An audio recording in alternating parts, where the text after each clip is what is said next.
আজকে এই আপুটার 4টা তিল না ঠিক মোল রিমুভ করছি। দেখতে পাচ্ছেন আপনারা, বেশ বড় বড় 4টা মোল, 2টা গালের উপরে, আর একটা নাকের উপরে, আর একটা অপোজিট সাইডের গালের উপরে। তো মোল রিমুভ করতে আসলে তেমন কোনো ব্যথা লাগে না, অ্যানেস্থেশিয়া করে নেওয়া হয়, তারপরে মোলটা রিমুভ করে দিই। ইনস্ট্যান্টলি মোল রিমুভ হয়ে গেল।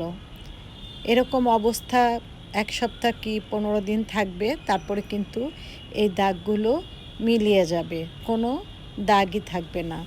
তো আপনারা যারা চান এইভাবে স্কিন ট্যাগ, আঁচিল, মোল রিমুভ করতে, তারা কিন্তু কৃষ্ণচূড়া বিউটি পার্লারে চলে আসতে পারেন। আমাদের ঠিকানা 4S tower, Bogura road, Barishal.